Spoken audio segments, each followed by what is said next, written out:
señor doctor Víctor Anacleto Guerrero, decano del Ilustre Colegio de Abogados de Lambayeque, doctora Carmen Coronado, directora de Economía del Ilustre Colegio de Abogados de Lambayeque, y doctor Jaime Víctor Celada Bartra, abogados. Tengan todos ustedes muy buenas noches. Quiero dejar en el uso de la palabra a nuestro decano para que dé el saludo respectivo y bienvenida a nuestro expositor de esta noche. Doctora Carmen Coronado de la Cruz, directora de Economía, doctor Jaime Víctor Celada Bartra, expositor de esta noche, estimados colegas, público presente. Para el colegio es motivo de satisfacción la concurrencia de ustedes a estos viernes jurídicos y también pedirles pues que motiven para que vengan más abogados, más alumnos a estas conferencias y a estos cursos gratuitos que estamos dando en toda nuestra gestión. Propicia también la ocasión para pedirle a los colegas abogados que en el colegio tienen que estar más unidos ante agresiones que se están dando de parte de los fiscales en la demanda que han hecho contra el colegio y que conllevó a que se suspenda el referéndum del día 11 de octubre, pero que ahora en la convocatoria de hecho nuestro máximo organismo, la Junta de Decanos, va a ser el día 15 de noviembre acá y el 14 acá en Monterrey y San Ignacio, así que pedimos su participación en este referéndum consultivo de los jueces y fiscales y evitar pues la mordaza contra una consulta que se está haciendo desde hace más de 50 años, pero que ahora los señores fiscales no quieren que se evalúe ni que se haga la consulta. Esperemos su participación para este 15 de noviembre, para dar una respuesta contundente ante estas agresiones de los magistrados. Bien, decirles que motivos de reclamación es también la presencia hoy día del doctor Jaime Celada Bartra. ¿No? Él es magistrado y es doctor en Derecho y, bueno, esencialmente es un docente, y vamos a pedir al doctor Acevedo que le dé un poco de vida y para escuchar su exposición. Asimismo, pedirles que permanezcan porque 9:30 vamos, la Gaceta Jurídica va a sortear libros, por eso se han dado sus tickets y todo lo que conlleve la cultura y el desarrollo del abogado es fundamental. Y por eso agradecemos a esta editorial de prestigio que hoy día va pues a sortear los libros de derecho al final de la conferencia. Muchas gracias y esperemos. El doctor Jaime Víctor Celada Bartra es abogado por la Universidad Nacional Federico Villarreal. Asimismo también es economista por la Universidad Nacional Mayor de San Marcos. Es pasdecano del Colegio de Abogados de Áncash. Tiene el grado de Magíster en Derecho Civil y Comercial. Asimismo también tiene el grado de Doctor en Derecho. También tiene el grado de Doctor en Filosofía. Es autor de diversos libros en materia de Derecho Constitucional. Actualmente tiene el cargo de Fiscal Superior Titular de Lima y también se desempeña como docente de pre- y posgrado en la Universidad Nacional Mayor de San Marcos, en posgrado, maestrías y doctorados, para quien pido recibir con un fuerte aplauso.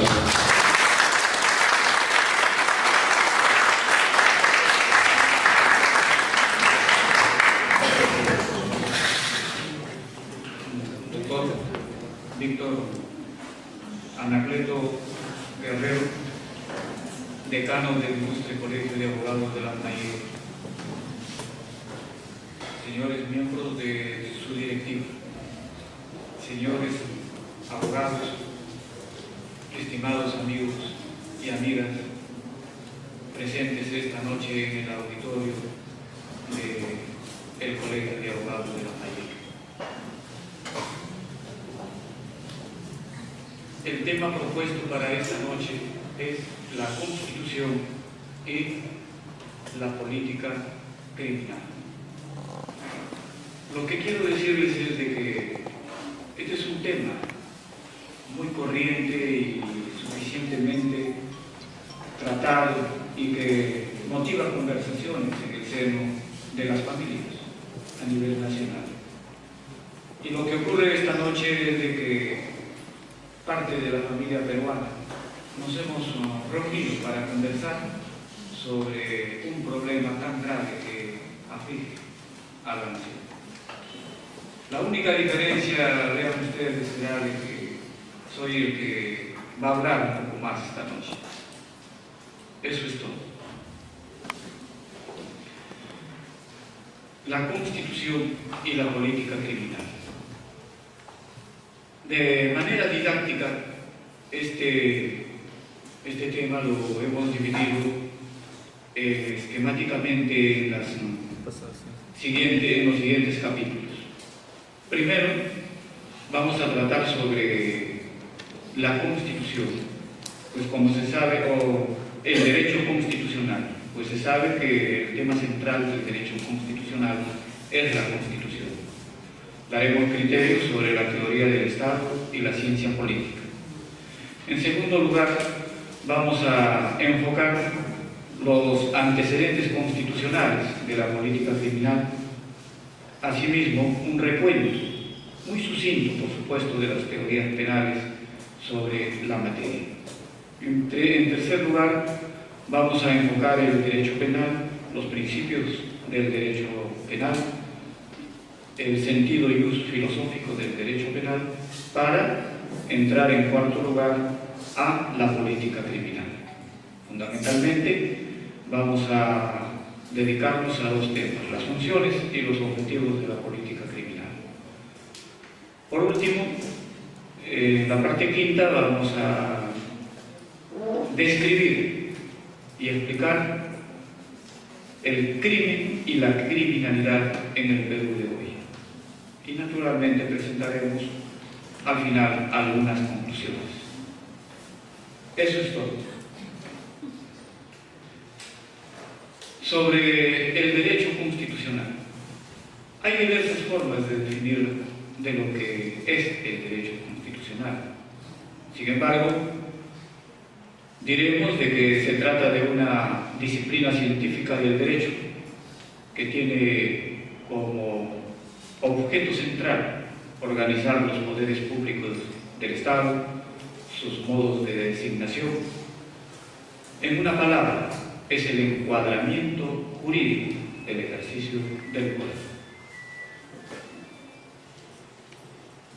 Sobre este tema se ha tratado con amplitud y se presentan diversas categorías y tipologías respecto a las constituciones. En su tiempo, Aristóteles, por ejemplo, hacía los exámenes de los textos constitucionales de su época a través de tres líneas: como realidad, como organización y como ley diferente. Y es que por eso, vean ustedes, es que Aristóteles es citado hasta hoy y es tomado como el iniciador, el fundador de la ciencia política. ¿Por qué? Porque hace un estudio minucioso de las constituciones, de las ciudades-estado de su época. Carl Schmitt, este destacado maestro alemán, cuando estudia el derecho constitucional, lo hace desde líneas también muy marcadas. Presenta el derecho constitucional como línea absoluta, porque se trata de un todo.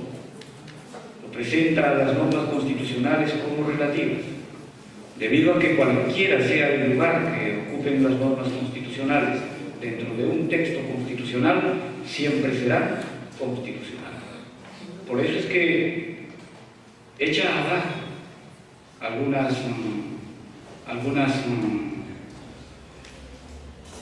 variables vinculadas a calificar a las normas constitucionales. El Tribunal Constitucional peruano, por ejemplo, nos presenta normas autoaplicativas y normas de principios. y otra serie de planteamientos. Pero también Carl Schmitt presenta a las constituciones y particularmente al derecho constitucional dentro de una línea de realidad. Por eso es que parece que sigue el camino de Aristóteles. Y finalmente plantea el estudio del derecho constitucional y las constituciones desde un punto de vista ideal. ¿Por qué? Porque los partidos políticos, las organizaciones políticas, las agrupaciones políticas, siempre mantendrán un ideal, porque toda sociedad mira el futuro, y como quiera que las normas, aún las constitucionales, son perfectibles en el tiempo, entonces parece ser que ese es el camino que señala acá Schmitt. El destacado maestro español Manuel García Pelayo tiene una publicación que se denomina Las transformaciones del Estado contemporáneo, y también presenta una determinada tipología desde el punto de vista abstracto, racional, y desde un punto de vista tradicional. Y pretende encontrar el hecho fundante básico que va a dar lugar, conforme a su teoría, a la norma fundante básica en los textos constitucionales que van a ordenar la vida de las sociedades. También hay otras tipologías, como por ejemplo clasificar a los textos constitucionales conforme al planteamiento de Karl Lowenstein en su libro Teoría de la Constitución. También podemos ver que él hace un esquema y nos presenta constitución normativa, constitución semántica y constitución nominal. Pero podemos también incidir en lo que la mayoría hemos estudiado respecto al derecho constitucional y clasificar a las constituciones en función de su origen. Entonces tendremos constituciones impuestas, pactadas, rectificadas, etc. Por su naturaleza también tendremos constitución formal y constitución material. Por su reformabilidad, constitución rígida, constitución flexible. Y conforme a esta tipología un poco más desarrollada, tenemos las ideas de Josep Aguiló. Este maestro español también en su libro La Constitución de las Constituciones también presenta su tipología y lo enmarca dentro del rubro de constitución necesaria y constitución contingente, que a su juicio vendría a ser la constitución de lo que él llama el Estado constitucional. Dicho esto, podemos arribar a alguna conclusión, en el sentido de que el objeto central, al ser el objeto central del derecho constitucional, la Constitución se constituye en la ley de leyes, en la norma suprema, en comunidad de comunidades, centralmente, porque la finalidad concreta es ordenar la vida de la sociedad. Pero la Constitución centralmente, ¿qué función cumple? El ejercicio del poder, el poder político. Esa es la función central. Y su origen está ligado a aquellos procesos y luchas por ponerle límites precisamente al ejercicio del poder. Recordemos la epopeya de la burguesía inglesa, cuando en el año de 1215 le impone a Juan Sin Tierra la denominada Carta Magna, que se constituye en el antecedente de lo que vendría a ser más tarde la Constitución inglesa, la Constitución norteamericana, el constitucionalismo francés. Entonces volvemos a repetir que lo central del texto constitucional es organizar el ejercicio del poder político. Entonces, corresponde preguntarnos qué es el poder. El poder también se lo puede definir de muchas maneras. Una de ellas es sostener de que constituye la energía organizadora de la vida social. También podemos decir de que es la facultad de dictar leyes que van a regir la conducta de la sociedad. El poder ha sido tratado por infinidad de estudiosos. Max Weber, por ejemplo, es uno de ellos en su libro Derecho y Sociedad. También Bertrand Russell y su libro Conocimiento y Libertad, los caminos de la libertad, de Bertrand Russell. Un hombre que, como se sabe, por sus ideales fue condenado a 29 años y que cuando iba por el 11º de prisión carcelaria murió. También ha estudiado el poder Bertrand de John Bennett, Talcott Parsons, Carlos de Guch, Dao Siu, Arnold Ross, Marco Capri, Erwin Toffler. Pero en todos ellos, ¿qué es lo que muestran? Es que el ejercicio del poder parte de la dominación. Hay una relación estricta de mando-obediencia.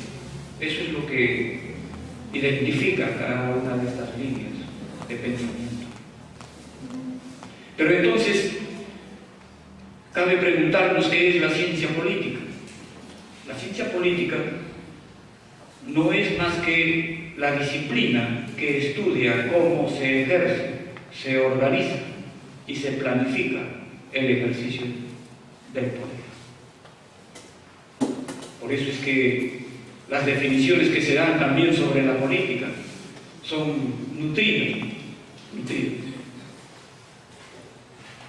Desde sostener que se trata de la ciencia que organiza el gobierno y la toma de decisiones,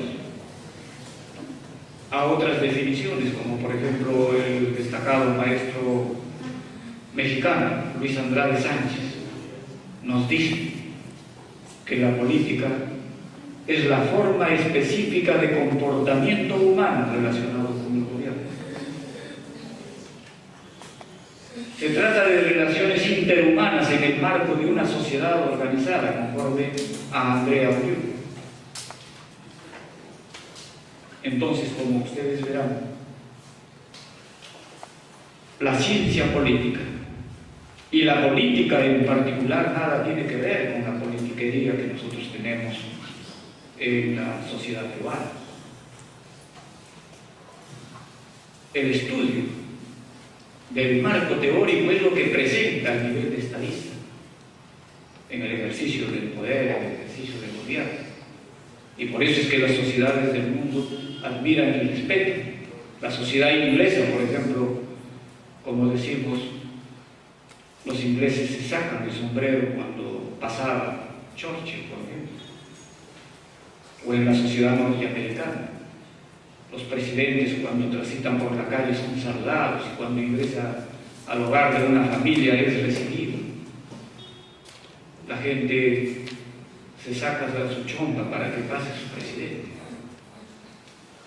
Pero los nuestros salen a la calle y lo peor es que tienen que esconderse. Entonces, esa postura, vean ustedes, no tiene nada que ver con la política.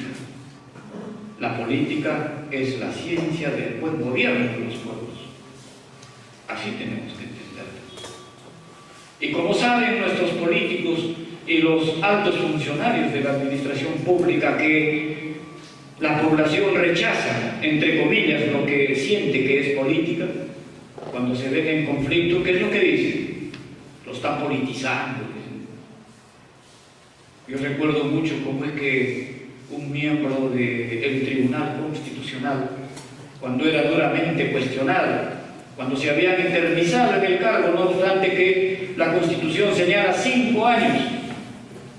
Y mínimamente sabemos de que los términos, hasta un estudiante de Derecho sabe que le han enseñado de que son preclusivos, fatales, y una vez que se venció, simplemente se acabó. Peor aún, tratándose de la Constitución.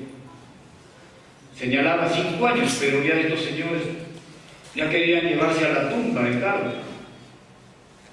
Entonces, eso estaba muy mal.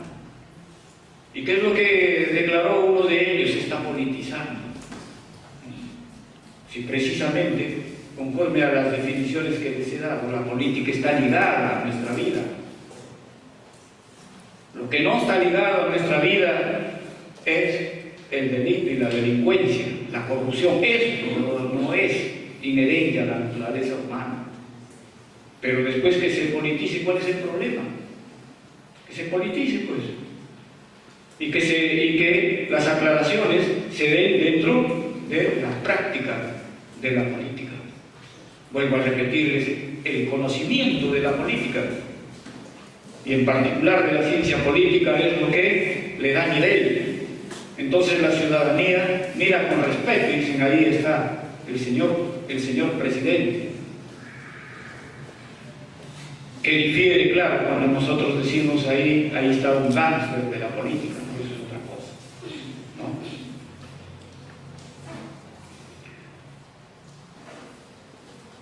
Entre los antecedentes constitucionales sobre la política criminal, lo que hay que decir es de que se tiene algunos atisbos en la historia constitucional del país, algunas normas a lo largo, ¿no?, de las constituciones que hemos tenido. La Constitución de 1823 se limita a señalar algunos aspectos vinculados también a las escuelas mismas del derecho penal de aquel tiempo. Lo mismo ocurre con la Constitución de 1826, la de 1828, un poco que trata de organizar la llamada madre de las constituciones, ¿no?, conforme al maestro Manuel Vicente Villarán. La Constitución de 1834 y la Constitución de 1839 durante el gobierno de Agustín Gamarra no contribuyen tampoco mucho, debido al contenido autoritario, a configurar la política criminal. La Constitución de 1856, la de 1860 y 1867 tampoco nos sale de ese marco. La Constitución de 1920 y de 1933 tratan también de hacer notar algunos rasgos muy generales.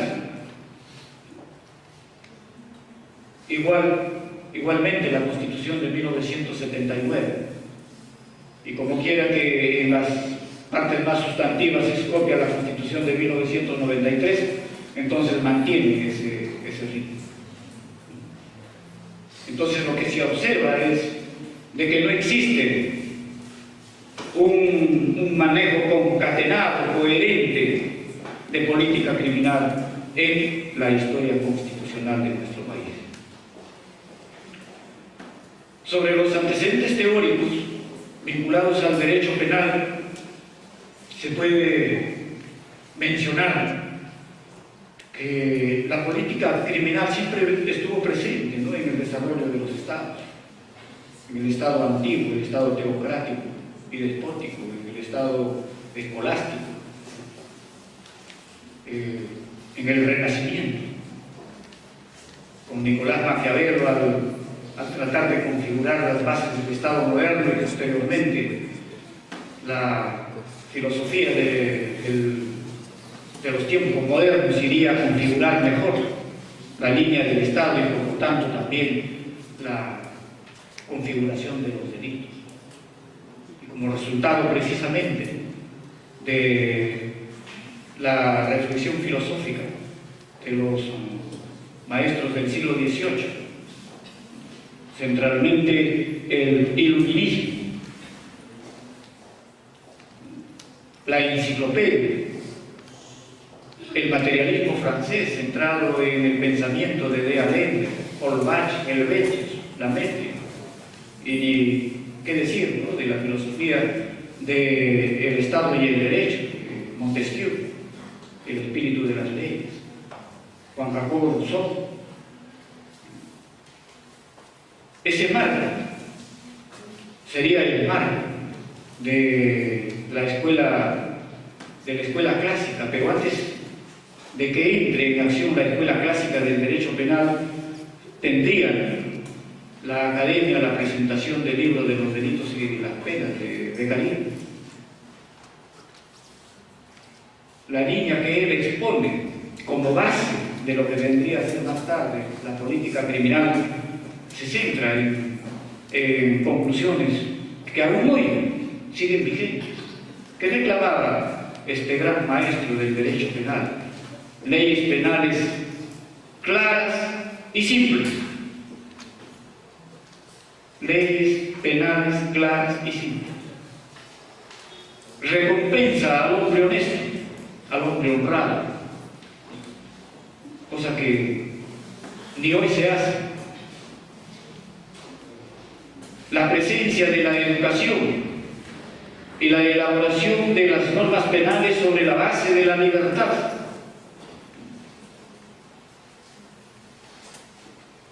Hasta hoy vigente. Posteriormente ingresa a la escuela clásica del derecho penal, y al imponer la figura abstracta en el proceso penal y considerar a la pena un mal, sale a relucir estrictamente el pensamiento de Francisco Garralda. Se inaugura posteriormente la era científica con los estudios experimentales del crimen y la criminalidad. Aparece la escuela positiva. Pero la escuela positiva del derecho penal tiene su base en la reflexión filosófica, porque sería el gran maestro de la filosofía, Augusto Comte, el que crea realmente esta escuela. Asimismo se nutre del pensamiento el utilitarismo de John Stuart Mill, el empiriocriticismo de Mach, e inclusive el idealismo de Fichte, Séneca y sobre todo Jorge Guillermo Federico Hegel. Y ni qué decir de ese gran maestro, Manuel Kant. Manuel Kant, crítica de la razón pura, crítica de la razón práctica, y señalar ese mensaje para los magistrados, para los jueces, para los fiscales, para elaborar con esa enseñanza ecuménica la ley moral en mí, decía Kant, y el cielo estrellado encima de mí, y considerar a la autonomía y la independencia como la máxima dignidad del ser humano. ¿Y qué se quiere para este tiempo? Se quiere de abogados, se quiere de magistrados, precisamente que actúen con autonomía y con independencia. Autonomía para que sus decisiones emerjan de sus conocimientos y la compulsación de la prueba y del expediente.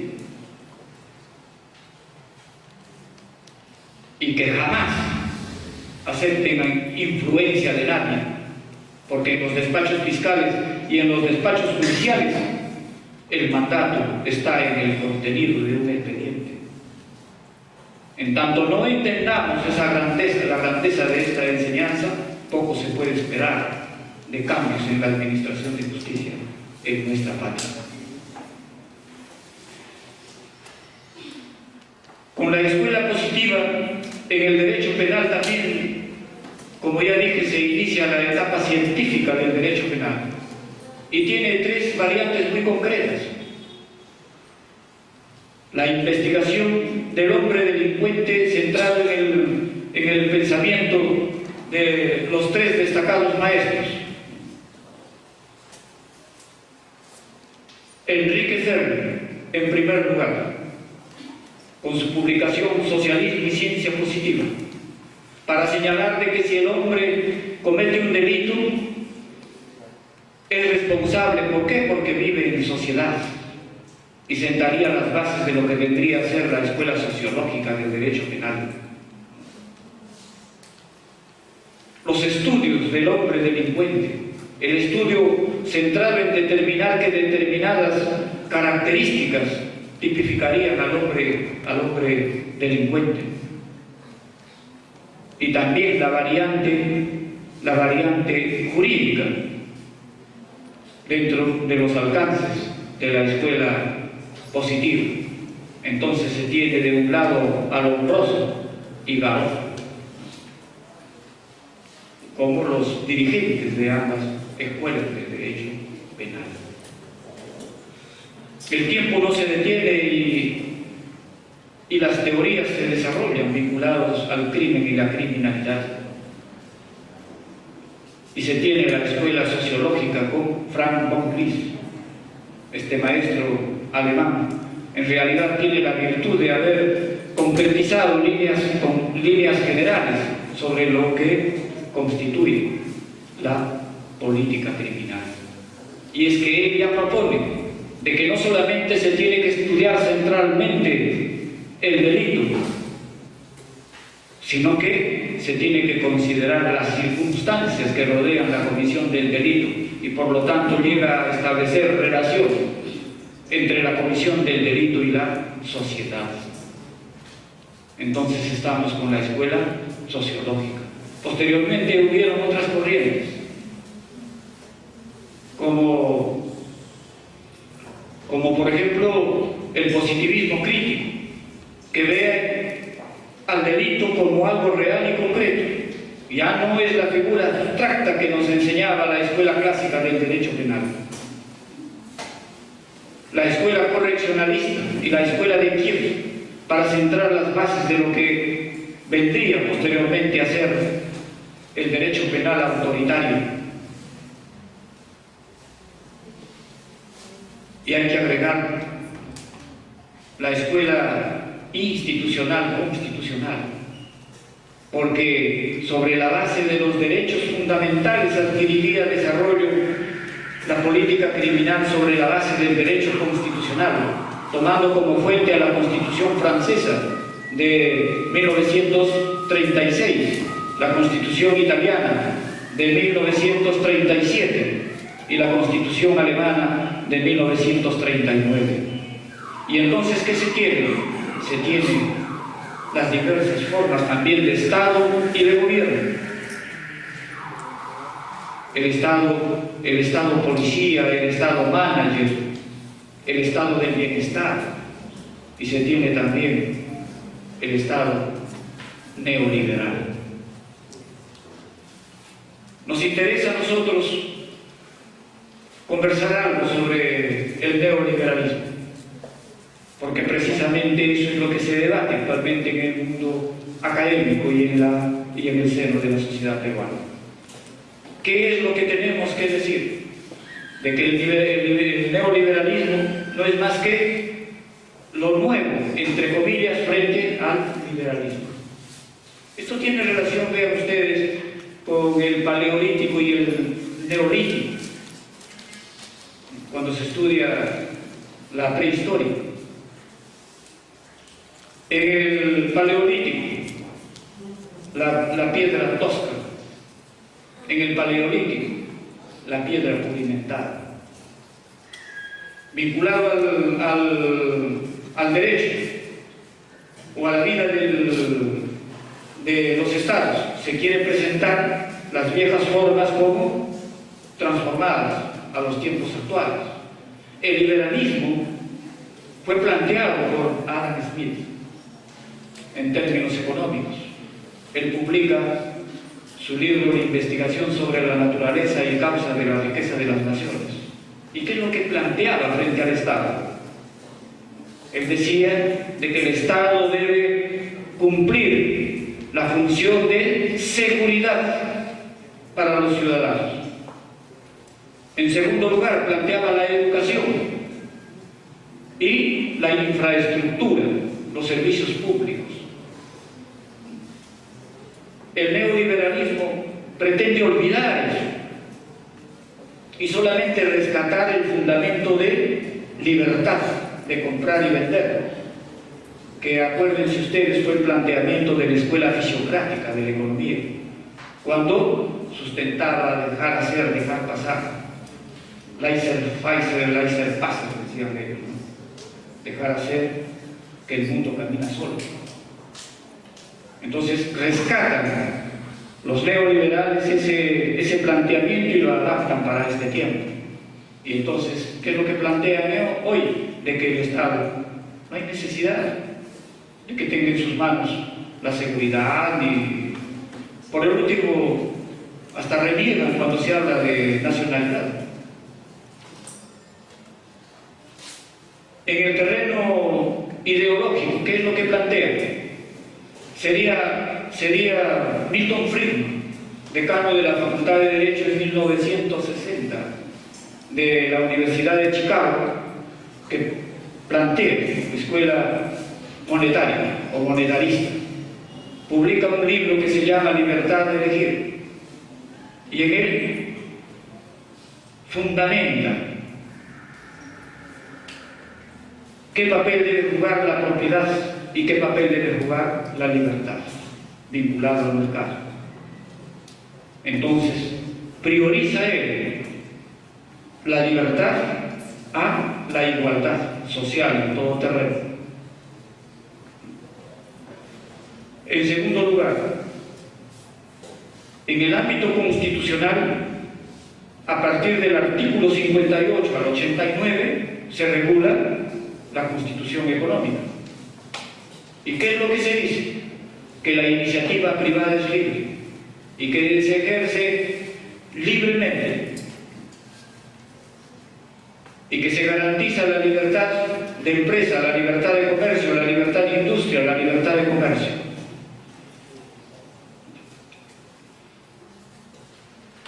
Con ese planteamiento, entonces, la constitución económica, en sus principios, atiende a esa línea. Y a eso se debe, vean ustedes, la estructura general del texto constitucional.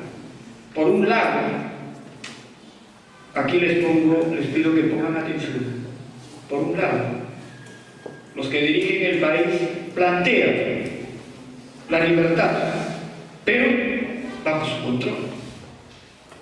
Y es que finalmente el Estado va a estar presente en cualquiera de las secuencias. Porque ¿quién va a garantizar la libre asignación de recursos a través del mercado? El Estado. A eso se debe, de que nuestras instituciones no estén democratizadas. No existe democracia. Ese aspecto lo vamos a ver un poco más adelante. Pero entonces, lo que quiero recalcar es de que el Estado neoliberal aparece en nuestra historia a través de esas circunstancias. Y por eso es que, a mi manera de ver, la historia económica de nuestro país tiene esa línea. 1823 a 1990 se ve claramente la línea liberal. De 1990 a la fecha se ve la línea claramente neoliberal. ¿Qué nos depara el destino? Depende de nosotros. Depende de nosotros. A estas alturas, ustedes se habrán preguntado, bueno, ¿qué es el derecho penal? El derecho penal no es más que una disciplina del derecho que tiene por objeto la aplicación de medidas de seguridad cuando se han cometido delitos que agreguen los bienes jurídicos de la sociedad. El sentido y uso filosófico del derecho penal se centra en algunos aspectos, en su positivización, en el aspecto valorativo y en el contenido eminentemente deontológico. Las normas penales,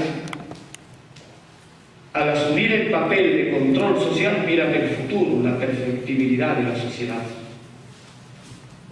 Ahí también hay debate.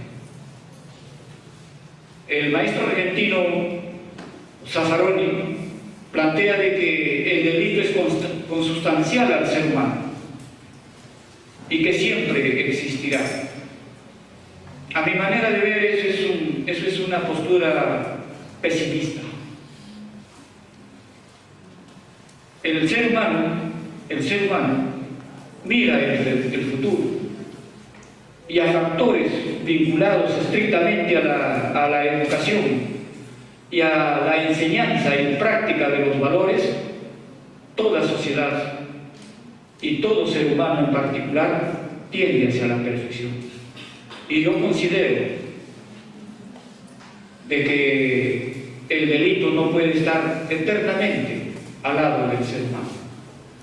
Pero, sin embargo, esa será una cuestión de cómo se presenta el estudio de la naturaleza humana. Cuando les hablaba el ejercicio del poder, precisamente vean ustedes, en economía se habla mucho sobre el incentivo en la vida humana.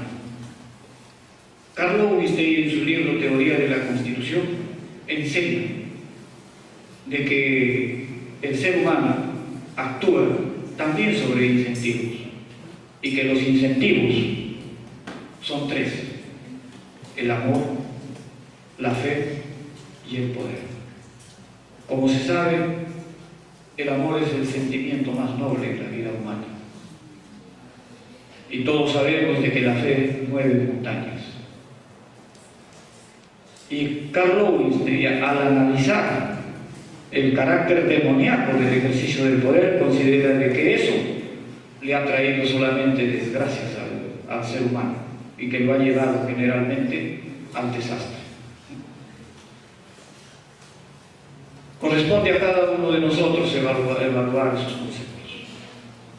Pero lo que podemos decir es de que el ejercicio del poder político siempre será rasgo característico de nuestro tiempo y por décadas adelante. Que las sociedades ideales se desarrollen y lleguen a estados de sublimación humana, puede ser. Por ejemplo, los que han leído algo sobre Marx saben de que él consideraba de que en la quinta etapa, llegada a la sociedad comunista, el Estado no tendría razón de ser. ¿Por qué? Porque el ser humano habría alcanzado tal nivel de desarrollo que sería innecesario. Pero los fundadores y los padres del sistema democrático también argumentan lo mismo. Hoy por hoy lo que podemos decir es de que es un debate que mira el futuro, pero sí podemos afirmar de que lo que espera al ser humano es la perfección también humana. El derecho penal se anima a través de principios. El maestro argentino Bacigalupo y Guillermo Jacobucci, en su libro El sentido de los principios penales, nos dicen de que existen principios configuradores del derecho penal y alude al principio del bien político y al principio de dignidad humana. Lo que sucede es de que no tiene que haber sesgo en la conceptualización teórica del delito, el delincuente y el agraviado. Las normas penales generalmente miran del lado del delincuente y como quiera que el Estado reemplaza al agraviado y lo olvida, le da la espalda, entonces se tiene que finalmente todas las garantías son para el transgresor de la ley. Cometida una violación, por ejemplo, de un niño o de una niña, queda al olvido el sufrimiento y la ruina de la vida de ese niño o de esa niña. es la situación de su hogar, sus padres, sus familiares, nunca serán los mismos. El derecho penal olvida la auténtica tragedia y eso no lo podemos admitir. Cuando se dan las informaciones al delincuente se lo presenta como un ser poco menos que mítico. La prensa sensacionalista cambia los términos por comprar y vender. Y al ser más cobarde, porque el delincuente es el sujeto más cobarde que puede existir. Fíjense ustedes, ¿en qué circunstancias comete el delito cuando agrede a un niño, a una niña o prepara un asalto? En primer lugar, está probado de que para cada delito, como no tienen la valentía de cometer el delito, porque no obedece a su formación humana, tiene que drogarse. En segundo lugar, para cometer el delito lo calcula, lo estudia, lo analiza, tiene todas las ventajas.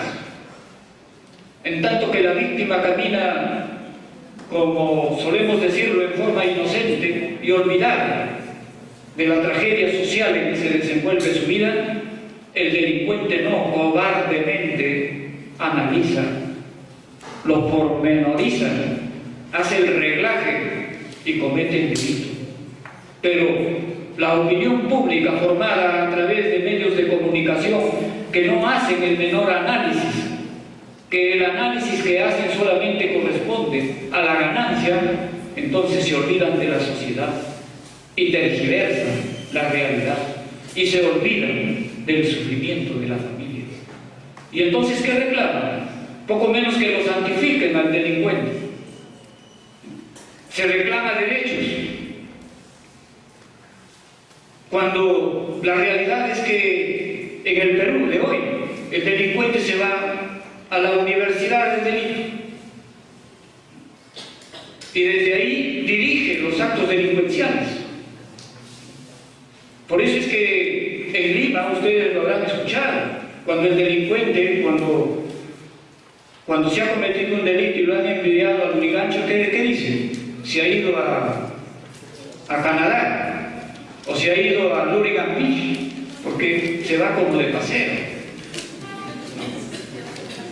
Y eso francamente resulta inaceptable. Por eso es que también vean ustedes, no podemos estar de acuerdo cuando se dice de que el derecho penal, les pido que pongan atención en este punto, que el derecho penal sea de última ratio, que cuando se haya agotado todo en la sociedad, recién tengamos o pensemos en un derecho penal eficiente.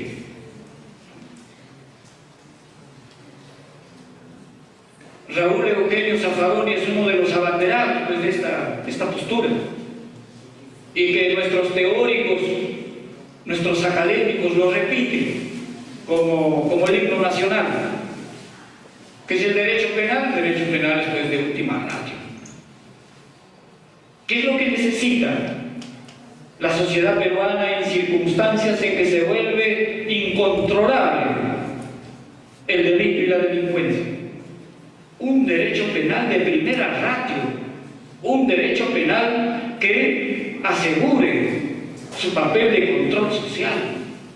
El delincuente tiene que saber de que va a ser castigado. Acá no se trata de venganza, no. No vamos tampoco nosotros, los que levantamos esta bandera de cambio en el enfoque del delito, de que, por ejemplo, a los familiares o a los que alegan por la santidad del delincuente, ¿no?, de que les ocurra lo que le ocurre en este momento a la mayoría de familias peruanas. Trabajan, son asaltadas, les quitan su dinero. En un descuido violan los niños, violan las niñas. Los datos estadísticos son pavorosos. Solamente vean ustedes en el 2013 cerca de 60.000 violaciones. Dios mío, que nos vamos a convertir en un país de depravados. ¿Es eso lo que aspiramos como sociedad? El 30% niños, niñas menores de 30 años. El 34% del resultado de esas violaciones quedan embarazadas.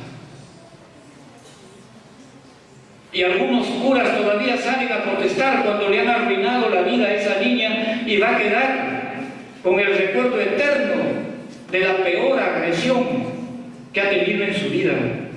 Ni siquiera le van a dar la libertad de que decida su destino. Estos curas que son los que protegen las violaciones a nivel internacional, las informaciones que nos dicen. En Chile, miles de niños violados. En Irlanda, miles de niños violados. En Estados Unidos. ¿Y qué hacen las autoridades eclesiásticas? Acá todavía estos sinvergüenzas reclaman protección en nombre de en defensa supuesta, es que de la vida, pero no se sabe de qué vida. ¿Qué más vida la que han arruinado los depravados? Entonces, estos aspectos tienen que ser considerados. El derecho penal tiene que modernizarse. No podemos mantener a un derecho penal simbólico. Naturalmente el señor presidente mal asesorado. Vean ustedes, cuando le hace entrevista a la señorita periodista Mávila Huertas y le encara sobre la realidad criminal en el país, y él le dice que no tiene una bola de cristal para que sepa cuál es el peor problema de los peruanos. Eso pues resulta inconcebible. ¿Cómo es posible de que esa clase de respuestas dé el presidente? O que haya dicho de que el sicariato es el resultado, ha dicho, de la globalización. Yo no sé francamente cuál es el estado mental del señor presidente. Él pensará que Palacio de Gobierno y con toda la policía cuidando su hogar, ese es el Perú. No. Nuestra situación es de por sí grave y que merece la atención y la reflexión sobre lo que está ocurriendo. En la mañana cuando he llegado a esta hermosísima ciudad y me he paseado la libertad, parece que en realidad se respira alguna tranquilidad. Pero ¿qué les digo? En Lima, cuando una familia sale a la calle, no sabe si va a regresar con vida. No sabe. Ese es el estado de inseguridad en el que nos encontramos. Entonces estos principios tienen que servir para algo y fundamentalmente para cambiar. Otros principios que menciona Yamaguchi están ligados a los derechos fundamentales. Ya habla él sobre el principio de legalidad y el principio de dignidad humana. Menciona también a principios derivados del derecho penal, en alusión al principio de razonabilidad y proporcionalidad en la administración de justicia penal. Y por añadidura hace mención a los principios de la argumentación jurídica y la hermenéutica jurídica, porque están ligados al quehacer de nuestra profesión, el ejercicio de la abogacía y la administración de justicia. ¿Y qué será entonces la política criminal? La política criminal entonces no es más que aquella disciplina del conocimiento que estudia centralmente la aplicación de las normas penales por el Estado. Constituye una estrategia del gobierno para combatir el delito y la delincuencia. Expresa la forma, cómo es que en forma integral, coherente, debe enfrentar el delito. Y para eso también cuenta con determinados principios, como por ejemplo el principio de eficiencia. Toda política criminal tiene que ser eficiente y ser multiagencial, multiinstitucional. ¿Por qué? Porque no es solamente política penal. La política penal es parte de la política criminal. ¿Y qué se requiere entonces? De que la política penal sea coherente. No se pueden dar normas que transgredan el propio texto constitucional y se diga: soy gobernante, tengo a mi hermano preso, bueno, pues voy a dar beneficios penitenciarios.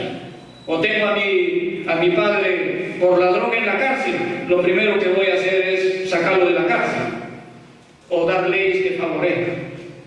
Y es que la Constitución ordena y manda de que las leyes no pueden darse en función de las personas, sino en función de la naturaleza de las cosas.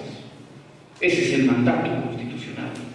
Entonces, se requiere de una política penal coherente. Y que dejemos de ser copiadores de teorías. Somos importadores de teorías. Lean ustedes los textos penales. No hay reflexión analítica vinculada a lo que ocurre en nuestro país. Por ejemplo, ustedes saben de que del funcionalismo como corriente penal, los padres son los alemanes Roxin y Jacobs. Roxin es el que propone la modificación de la ley penal ahí en Alemania, a fin de que en declaración de culpabilidad guarde silencio. Nuestros teóricos copiaron esa propuesta de Roxin y lo trajeron acá. ¿Y cuál es el resultado? Que lo aplican en forma generalizada y es patrimonio de los delincuentes. ¿Qué es lo que dice el señor López Meneses, por ejemplo, de tanta notoriedad? Ah, si quiero declaro, si no quiero no declaro. Fíjense ustedes, con un derecho penal de esa naturaleza, pues, ¿a dónde vamos a ir? Todos los procesados por delitos de corrupción se han apoyado en ese dispositivo. Y si quieren, hablan, y si no quieren, no hablan. Y bien, gracias. Eso no puede ser. Vuelvo a repetir, el derecho penal simbólico no tiene cabida. No debe tener cabida. El derecho penal tiene que ser sustantivamente coherente. Los mecanismos de prevención del delito también se tiene que recurrir a ellos. La política general, integral, tiene que estructurarse sobre la base de la contribución de las instituciones.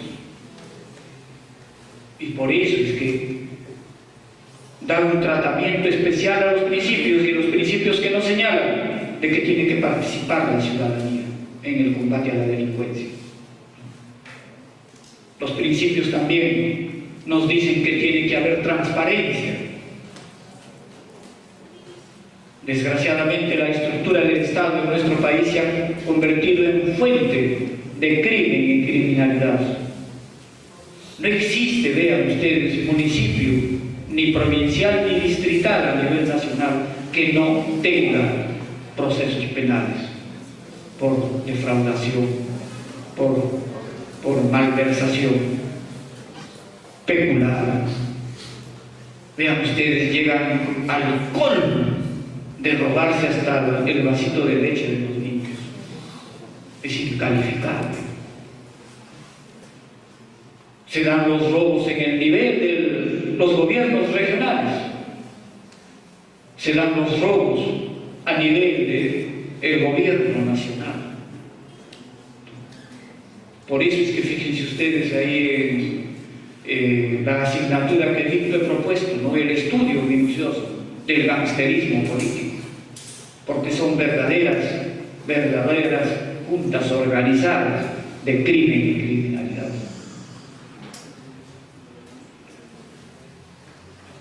¿Cuánto mueve corrupción en nuestro país en este momento, según estudios realizados entre 5.000 y 10.000 millones.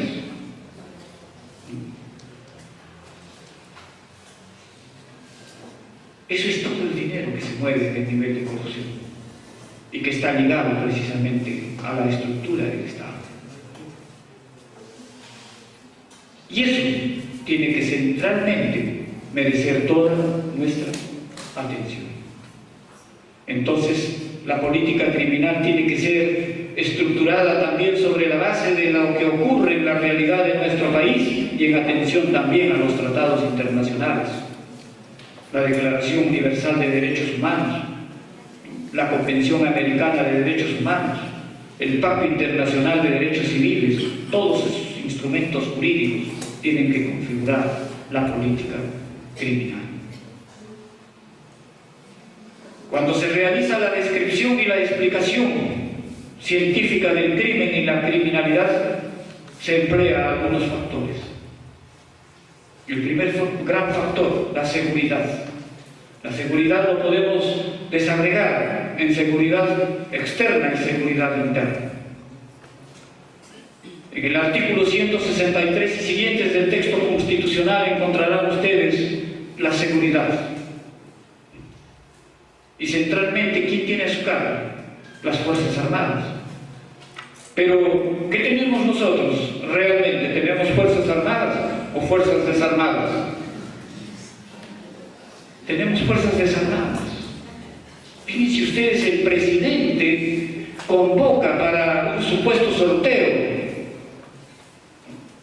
y sale un juez y le dice, no quiere. Un juez frente al primer mandatario del país. Lean ustedes a partir del artículo 163 y verán ustedes de que la Constitución le otorga al presidente la facultad de decidir sobre la organización de las Fuerzas Armadas y de precisar incluso el número. Es el texto constitucional. Y entonces, examinando las cosas realmente, lo que hay que reconocer es de que estamos frente a un presidente que no conoce cuáles son los atributos del Estado, cuáles son los elementos del Estado. No sabe o no alcanza, no tiene una comprensión cabal del ejercicio del cargo. Sabrá realmente lo que es la soberanía y qué implicancia tiene con el cargo que ejerce. Que el Perú, nuestra patria, necesita de fuerzas armadas actualizadas, debidamente equipadas, debidamente organizadas y con última tecnología, es indiscutible. ¿Por qué? Porque la calidad de nuestros vecinos lo determina.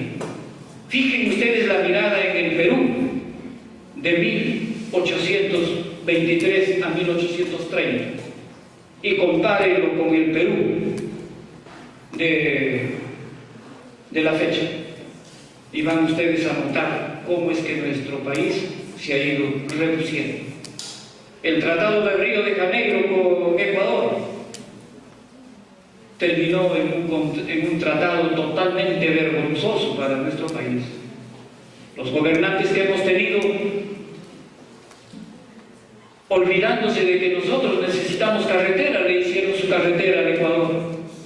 Les dijo, quiero parte de mi territorio, denme en Tigüiza, tiene usted Tigüiza. Queremos también que nos dé entrada al Amazonas y al Marañón, también. Ecuador tiene un promedio de 150 hectáreas en dirección del Marañón y así es conforme a ese tratado humillante que se suscribió en el gobierno de Alberto Fujimori.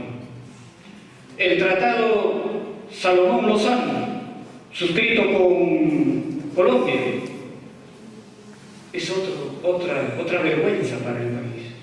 La frontera de nosotros llegaba hasta el río Caquetá. Merced a ese tratado, se le dio toda esa faja que va de Bajara Y entonces la frontera terminó siendo el río Putumayo. Los colombianos, no contentos con eso, le dijeron: no, queremos también ser país amazónico. Ya te damos Leticia, se lo dieron. Y vieron ustedes cómo se ha retaseado, cómo es que, discúlpenme ustedes, cómo es que estos sinvergüenzas, y a pesar de que las constituciones lo repiten, de que el primer deber del gobernante es defender la integridad del territorio, como han ido retaseando como si fuera su camisa el territorio nacional. Lo mismo ocurre con el Brasil. El Tratado Río Branco, Velar del Río Branco igualmente. La frontera del Perú llegaba hasta el río Madeira. Hoy se ha dibujado esa zona cóncava, habiéndonos arrebatado todo el territorio. Y ni siquiera, vean ustedes, el lago Titicaca supimos defenderlo. Y a través del Tratado Polo Bustamante hasta Bolivia, como decimos en términos criollos, nos hizo el paro. Y terminamos así. Y el caso de Chile, el actual presidente,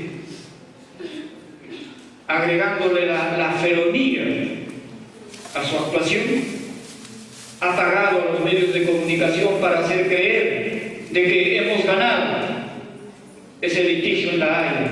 La realidad es de que lo hemos perdido olímpicamente todo. Tana no tiene pero ni una gota de agua. ¿Qué ganancia hay? ¿Qué ganancia? Lo hemos perdido todo. Es exigencia de primer orden en nuestra vida tener nuestras Fuerzas Armadas de primer nivel. Lean el 7º tomo de Jorge Basalle. ¿Y qué es lo que recomienda él? Recomienda el cambio social, porque si no, dice él, llegará el día en que los peruanos no tengan dónde poner sus pies. Entonces, es la historia la que nos exige tener unas Fuerzas Armadas de primer nivel. En cuanto a la seguridad interna, el punto central: ¿quién combate, organiza y previene, conforme a la Constitución, el delito y la delincuencia? La Policía Nacional. Entonces se tiene que dar cambios sustantivos vinculados a la especialización y al grado de pago a veces. Entonces se tiene que hacer cambios sustantivos en esos dos sectores: la seguridad interna y la seguridad externa. Se tiene que democratizar. Y en eso, vean ustedes, nosotros no somos innovadores. En Estados Unidos se sabe de que se eligen las comarcas y los estados a sus jefes policiales. ¿Por qué no podemos hacer eso? ¿Por qué no podemos elegir cada una de las regiones al jefe policial? No porque pensemos que es la solución definitiva y concreta, pero algo se logrará. Por lo menos iremos corrigiendo muchos aspectos de la Policía Nacional. Y hay que proponer con un estudio serio y coherente el manejo de este gran problema. Cuando se elabora el diagnóstico sobre el crimen y la criminalidad, se elabora sobre dos variables: la realidad del crimen y, en segundo lugar, el aspecto epistemológico centrado en la representación. Por eso es que nosotros no tenemos, como dijo el ministro, percepción del crimen y la criminalidad, porque eso es manejar características generales, y de lo que se tiene que hacer es tener imagen concreta. ¿Y qué tenemos nosotros en nuestro cerebro, en nuestra mente? La imagen concreta de los asesinatos, robos, violaciones, sicariatos, etcétera, etcétera. No es percepción, ciertamente. Y cuando se trata de describir la realidad del crimen, se hace también a través de dos variables: la delincuencia común y el crimen organizado. La delincuencia común centrado en los tipos penales, los delitos contra el patrimonio, asalto y robo, los delitos contra la libertad, secuestro y violación, los delitos contra la vida, el cuerpo y la salud. ¿Cuándo van a parar las muertes en las pistas? No hay ni siquiera perspectiva en darle solución a este problema. Cada uno mantiene su indiferencia. Los alcaldes centrados en el ámbito de sus ciudades y el señor presidente de la República con toda una estructura del Ministerio de Transportes y Comunicaciones que no sirve para nada. La indiferencia, ¿no?, la indolencia de los gobernantes hace de que nosotros paguemos las consecuencias. En el ámbito de las comunicaciones es lo que menos tenemos. En la mañana, en la mañana cuando tomaba el avión, por ejemplo, para venir acá, como por sarcasmo, todavía vean ustedes la lectura, ustedes también lo habrán escuchado, al locutor del avión: gracias por su preferencia. Pero yo digo, ¿qué preferencia hay? ¿El peruano tiene preferencia para tomar una línea de avión? ¿Escoge? ¿Quién escogido a dar? ¿O nos obligan las circunstancias? Es el colmo que nosotros no tengamos una línea de bandera nacional. Tuvimos un presidente que lamentablemente, en su debilidad extrema, liquida una empresa. Como se sabe, sus accionistas pueden cometerle los delitos que sean, y está muy bien que sean sancionados, pero liquidar la empresa, no interesarle el trabajo de cientos de miles de familias y con el consiguiente daño. ¿Los cielos son para los peruanos? ¿O para quién? Resulta más francamente penoso y doloroso esta situación. Ojalá que vengan tiempos mejores.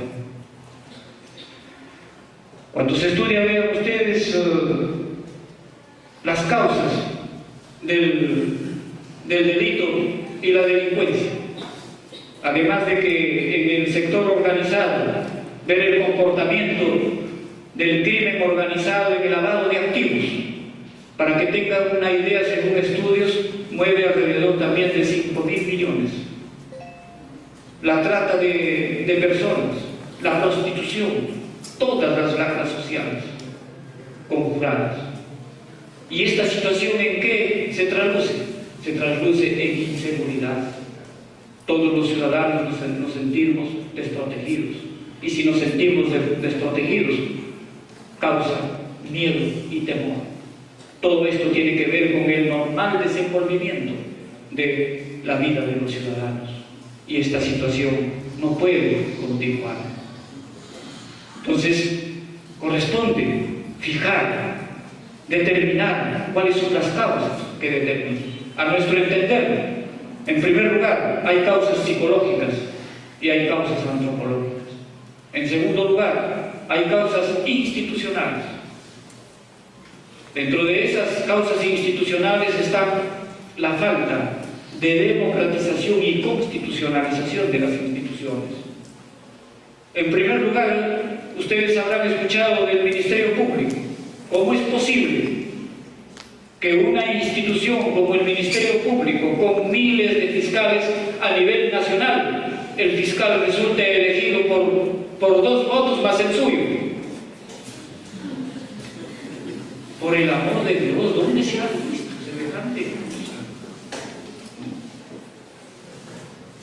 El Poder Judicial, miles y miles de jueces a nivel nacional, pero el presidente es elegido por poco menos que de 10 a 15 vocales. Y los presidentes a nivel nacional del Poder Judicial y los presidentes a nivel nacional del Ministerio Público, ¿qué hacen? De comparsas. Ambas instituciones tienen que elegir a un representante ante el Consejo Nacional de la Magistratura. ¿Cómo es posible de que el fiscal de la Nación lo elija entre su parentela y diga, bueno, a cualquiera de sus allegados, anda tú, hermano, representa la institución, existiendo miles de fiscales a nivel nacional para asumir esa responsabilidad? Lo mismo ocurre con el Poder Judicial.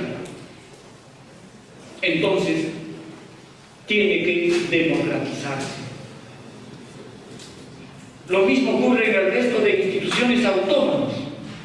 Cuando hablamos de la Contraloría General de la República, lean ustedes el artículo 82 de la Constitución y van a ver ustedes que el Contralor es elegido a propuesta del presidente y designa el Congreso. Es como, vean ustedes, si el delincuente dijera, bueno, yo quiero que este sea mi fiscal y este otro mi juez, yo voy a escoger. ¿Tiene razonabilidad esas cosas? El propio presidente, que va a ser objeto del ejercicio del gasto presupuestal, tiene que elegir al que lo va a examinar, al que va a realizar ese examen. Lo mismo ocurre con el presidente del Banco Central de Reserva. El presidente del Banco Central de Reserva, conforme a la Constitución, tiene el deber de garantizar la estabilidad monetaria. Tiene que regular el crédito del sistema financiero. Tiene bajo su control las reservas internacionales. ¿Y quién lo designa?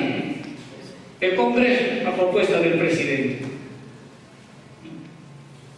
Por eso, acuérdense ustedes, cuando sale elegido Ollanta Humala, no pararon hasta hacerlo decir de que el personaje de sus gustos, el señor Velarde, era el nuevo presidente de la Contraloría General de la República, o del Banco Central de Reserva.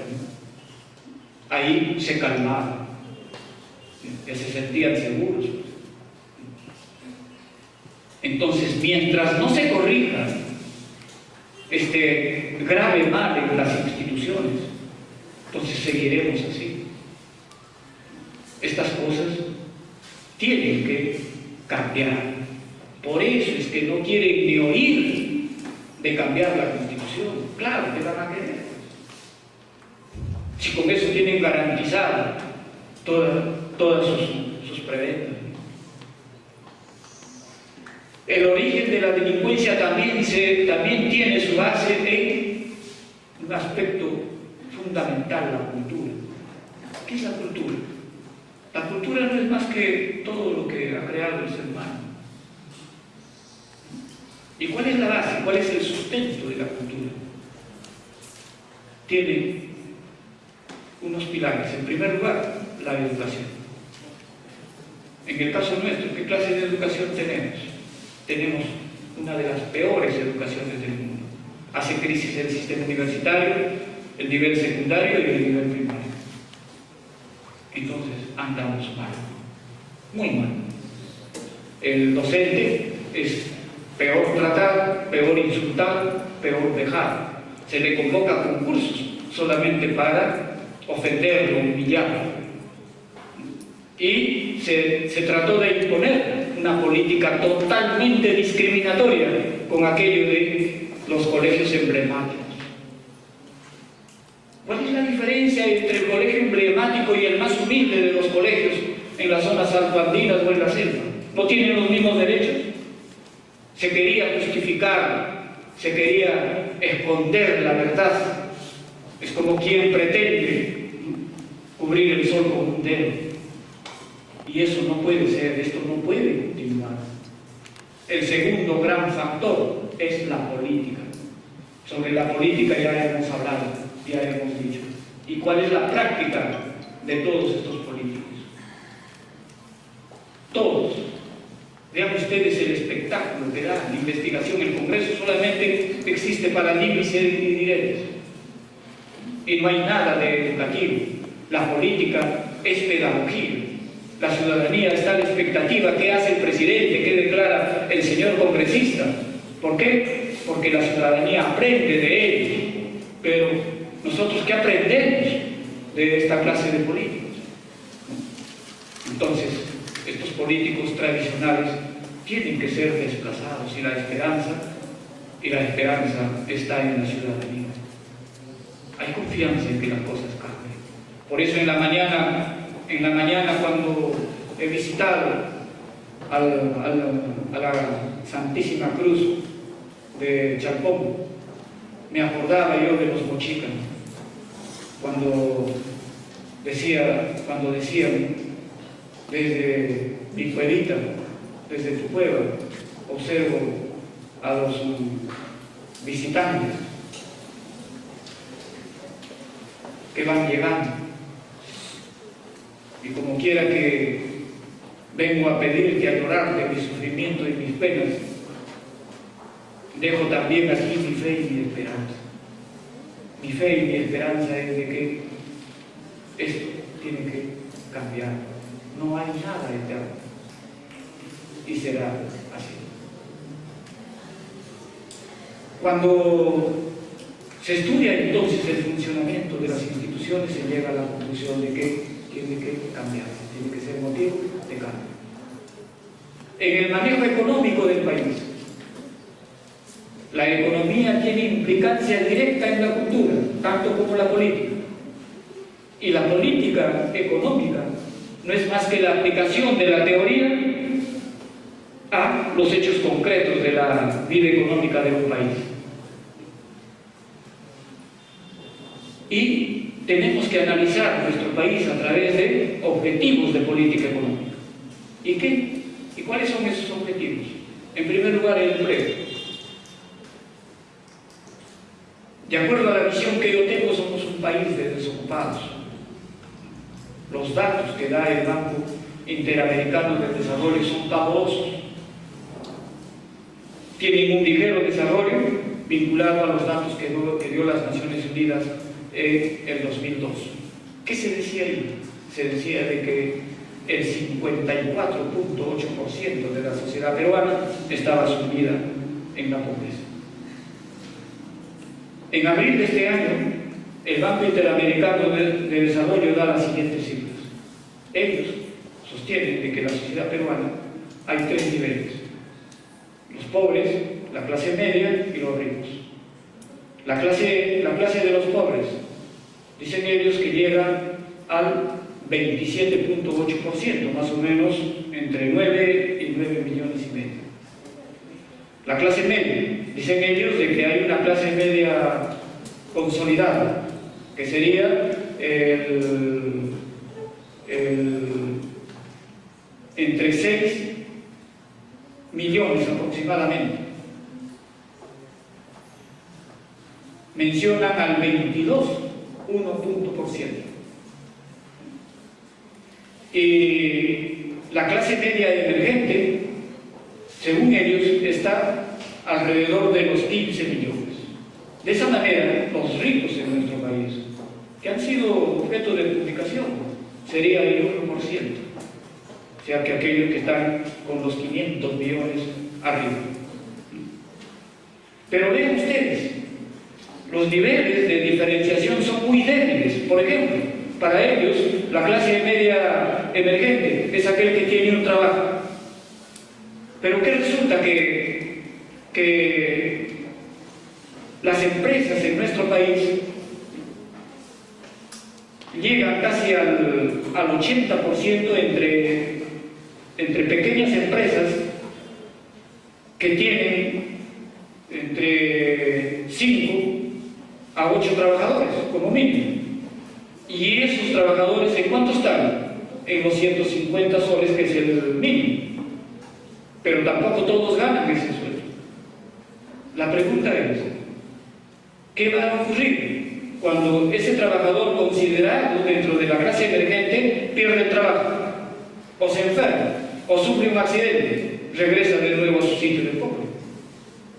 Y además, vean ustedes, los incluyen a todos aquellos que están en la pensión 65 y todos aquellos que reciben sus 100 soles. Para ellos, para los estadísticos del Instituto Nacional de Estadística, ya están en la clase media, y eso resulta francamente inaceptable. Entonces, ¿cómo estamos en el empleo? Mal, totalmente mal. Y cuando se combate a la minería ilegal, se lo combate como si serían delincuentes y silencia a la prensa concentrada. Los cientos y miles de jóvenes que integran las filas de la minería ilegal, informal y la cantidad de nombres que les endilga es resultado del manejo desastroso de la economía peruana. ¿Qué tenemos? ¿Qué somos a nivel mundial? A nivel mundial no somos nada, absolutamente nada, no jugamos ningún papel. Y si las aseguradoras de riesgos nos califican, eso obedece a los pagos, pues, así como aquí se paga una encuestadora, le dan su encuesta, pues. Esas encuestadoras, las norteamericanas, la Fitch, las que ustedes han escuchado, la de Standard & Poor's, ¿cómo es que ellos no estudiaron la economía norteamericana y el colapso del 2008? ¿Por qué no han estudiado la economía griega? Claro, ahí no hay minas, pues, ¿no? ¿Cómo no han estudiado la situación que afronta actualmente Italia? Italia va entre los 5 y 7 millones de desocupados. ¿Qué está pasando con Francia? ¿Con Inglaterra? ¿Portugal? La situación es dramática, de veras, no está para bromas, ¿no? Y precisamente el neoliberalismo se encarga de conducir estos organismos a nivel internacional. ¿Y qué es lo que se requiere? Cambio de paradigma en el manejo económico del país. La economía especulativa que domina el escenario mundial también domina la economía acá en el Perú. Sin ningún fundamento se pretende alterar el ciclo productivo que impone el proceso económico. El proceso económico parte de la producción, distribución, cambio y consumo, teniendo como centro, desde los tiempos de Adam Smith, al trabajo como fuente de riqueza. De manera que no se trata de ponerse de rodillas ni rezar, por favor, invierte, no. El capital científicamente tiene su propio camino de procedencia y no se trata de ruegos, se trata de ganancia. Si alguien va a invertir en un país es porque va a ganar. Eso es lo que va a suceder, esa es la lógica del capital. Entonces no es rematando nuestro país cómo se va a lograr, ni tampoco se va a condicionar el desarrollo de una región, de un país. No puede superditarse a una empresa. Cajamarca, a mi entender, ha dado una lección. La reserva moral, el pueblo de Cajamarca, no solamente ha defendido el agua y la salud para todos los peruanos, sino para toda la humanidad. Selendín, esa provincia ha dado ejemplo de cómo deben ser las cosas. Claro que la prensa concentrada, los líderes tradicionales, ellos no ven solamente mezquindad, se recriminan entre ellos, ¿no? Yo no digo que su presidente sea un santo, no digo eso. Seguramente habrá algunas cosas que esclarecer, pero encarcelarlo ya es otra cosa. Es otra cosa. Entonces, las cosas tienen que ser analizadas y vistas con la total independencia que da el hecho de dominar la ciencia política. Y no olviden jamás de que el derecho constitucional es ciencia jurídica, ciencia política, ciencia ontológica, porque estudia el ser constitucional y el ser social. Y es ciencia axiológica, ¿por qué? Porque toda constitución constituye una línea, un orden de valores. Eso es centralmente. Entonces, el manejo económico de nuestro país no anda bien. El capital que ha venido no ha creado empresas. Ustedes preguntan, ¿Inca-Kola es peruana? Ya no lo es. Entonces ha comprado empresas, por lo tanto no hay inversión para crear más trabajo. Saga Saladera ya no es de los peruanos, tampoco. La línea WOM ya no es. El capital foráneo ha venido, se ha introducido y ha comprado empresas, pero no ha hecho empresas. Por lo tanto, no hay más trabajo. El desempleo entonces ha aumentado, ¿no? La línea de desocupados, la línea de vendedores ambulantes es la línea que obedece a esta forma de manejar la economía del país. Son más de 20 años perdidos que solamente ha acarreado lágrimas y sufrimiento. Cuando se impuso la noche del 6 de agosto de 1990 el actual programa económico, ¿quiénes sufrieron las consecuencias? En primer lugar, las madres, que vieron partir a los esposos, a los hijos, a tierras extrañas y sin esperanza. Ellos no contaron con la reacción del peruano a iniciativa misma y no vieron lo de las remesas y la capacidad de respuesta del peruano. Entonces, esa enseñanza, esa innovación, esa creatividad del peruano es lo que tenemos que utilizar para salir del mercado de libertad que propone este sistema injusto y cruel, a humanizar el mercado. ¿Por qué? Porque tampoco podemos ser ingratos con el mercado. Dado este programa de gobierno que hasta hoy se mantiene, este programa económico, precisamente las madres abandonadas, los niños ganaron las calles a vender aunque sea caramelos, ¿no? Es de esa manera como es que el mercado salva a la sociedad peruana, pero no porque haya obedecido a un diseño del gobierno, no, sino que obedeció a la iniciativa de las familias peruanas. Y gracias a este programa económico, ¿qué tenemos? Tenemos los hospitales en total abandono. ¿A qué van los peruanos a los hospitales? A morir, porque no van a encontrar ni algodón, ni alcohol. Somos el primer país lleno de tuberculosos. La tuberculosis está que avanza. Visiten ustedes los hospitales. Las cárceles, ¿cuándo va a haber cambio en el sistema carcelario? Es fuente de crimen y criminalidad, el sistema carcelario. La base, el sustento de Foucault, a todos los que han tratado el sistema carcelario, es el trabajo, es el trabajo. Las cárceles, los 84 centros penitenciarios que tenemos, ¿dónde se trabaja? En ninguno, hay un total olvido. Es que interesa la prostitución, el tráfico de drogas, las coimas. Ustedes bien saben que en el ejercicio de la profesión, si a un preso que va a declarar no paga previamente, ni siquiera lo lleva. No hay el cambio en la sala. Esas prácticas tienen que acabar. Entonces, esta realidad tiene que ser superada. ¿Y cómo se va a superar? Con el cambio de la realidad. Quiero decirles a ustedes de que nada hay de eterno. Estoy convencido de que vamos a superar estas circunstancias ingratas. Tengo la certeza, la plena seguridad de que más temprano que tarde se abrirán las grandes alamedas por donde pasen los peruanos y las peruanas a construir una sociedad mejor. Una sociedad en la que los derechos sean respetados. Los derechos civiles y económicos esenciales a la dignidad humana de todos los hombres tienen que ser una realidad. No puede ser una entelequia.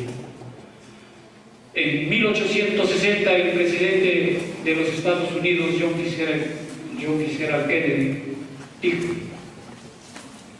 de que el cambio es ley de la vida. Cualquiera que mire el presente, dejando de lado el futuro, dejando de lado el pasado, habrá perdido el futuro.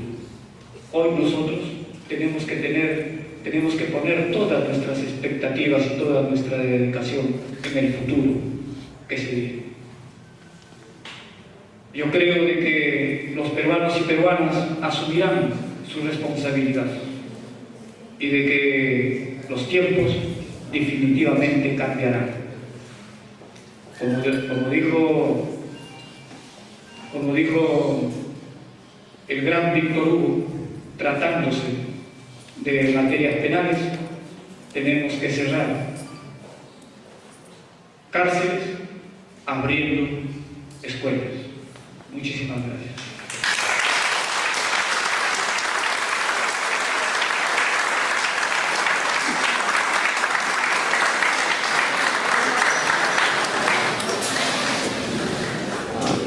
Felicitamos al doctor Jaime Víctor Celada Bartra por su excelente disertación de esta noche con un fuerte y merecido aplauso.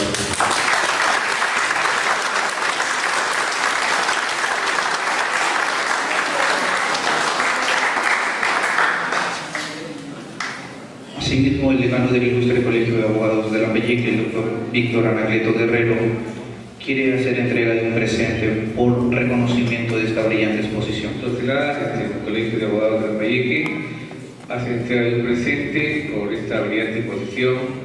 Pedirle siempre que apoye a este colegio que está siempre ávido por los conocimientos, por el apoyo académico que siempre tenemos que notar y tenerlo muy pronto por esta capital de la amistad.